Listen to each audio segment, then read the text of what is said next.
क्या हुआ जब एक साधु को कैलाश पर्वत पर चढ़ने से रोक दिया गया। लेकिन दोस्तों, फिर जो हुआ उसे देखकर आपके भी रोंगटे खड़े हो जाएंगे। इस घटना की शुरुआत होती है एक बहुत ही दिव्य और अद्भुत साधु महाराज से, जिनका नाम था गोपाल गिरी जी महाराज। उस समय वह भारत के अलग अलग तीर्थ स्थलों पर विचरण करके धर्म लाभ ले रहे थे, और वे जब भगवान पशुपतिनाथ जी के दर्शन करने के लिए काठमांडू पहुंचे, तब उन्हें यह जानकारी मिली कि काठमांडू से ही कैलाश मानसरोवर की यात्रा शुरू की जाती है। गोपाल गिरी जी महाराज जी का बचपन का सपना था कि मैं कैलाश पर्वत की परिक्रमा करूं, और मौका भी अच्छा था, और उन्होंने इसे भगवान की मर्जी मानकर यात्रा की और आगे बढ़ गए।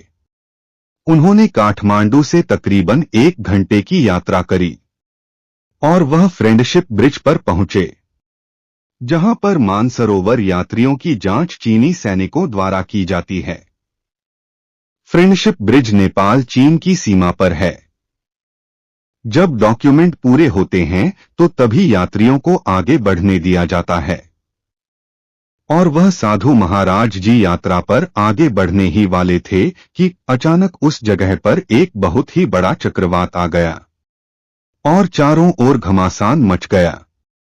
अधिकारियों के पास एक संदेश आया कि कैलाश मानसरोवर यात्रा के दौरान बहुत बड़ा तूफान आया है, इसीलिए यात्रियों को उसी स्थान पर रोक दिया जाए।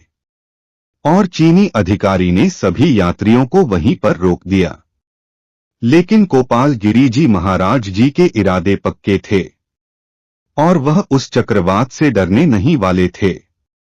उस समय वहां का माहौल इतना खराब हो गया था कि वहां पर तैनात चीनी अधिकारी भी बहुत ज्यादा डर गए थे। इसीलिए वहां से मौके का फायदा उठाकर गोपाल गिरी जी महाराज उस चक्रवात के अंदर घुस गए। सभी लोगों को लग रहा था कि अब गुरुजी नहीं बच पाएंगे, क्योंकि तूफान बहुत बड़ा था। लेकिन कहते हैं ना अकाल मृत्यु वह मरे, जो काम करे चंडाल का, लेकिन काल भी उसका क्या बिगाड़े जो भक्त हो महाकाल का। यात्रा के पहले पड़ाव में उस तूफान को चीरते हुए वह साधु महाराज नीलम पहुंचे, जो कि तिब्बत में है, और तिब्बत से 260 किलोमीटर का सफर तय करने के बाद वह साधु महाराज शाका पहुंचे, और शाका से अगले दिन वह प्रयाग पहुंचे। तब तक तूफान बहुत कम हो गया था, लेकिन साधु महाराज को यहां तक पहुंचने के लिए बहुत मुश्किलों का सामना करना पड़ा। इसके बाद बाबा भोलेनाथ की कृपा से अगले दिन वह साधु महाराज कैलाश मानसरोवर पहुंच गए। अब उनके सामने एक और बड़ा पड़ाव था, जो था कैलाश पर्वत की परिक्रमा करना, जो इतनी आसान नहीं थी, क्योंकि इस परिक्रमा का दायरा 54 किलोमीटर तक फैला हुआ है। लेकिन भगवान भोलेनाथ के जयकारे लगाते हुए उन्होंने इस परिक्रमा को भी 6 से 7 दिनों में पूरा कर दिया। वास्तव में यह किसी साधारण मनुष्य का काम नहीं था, लेकिन इस परिक्रमा के दौरान उनके साथ कुछ ऐसा हुआ जिसने उनके भी होश उड़ा दिए।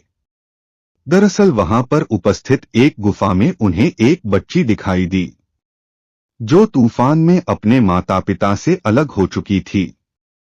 उन साधु महाराज जी ने उस बच्चे की जान बचाई और उसे अपने कंधे पर बिठाकर पुणे काठमांडू के लिए रवाना हो गए। और गौर करने वाली बात तो यह थी कि फ्रेंडशिप ब्रिज पर अभी तक चक्रवात बना हुआ था।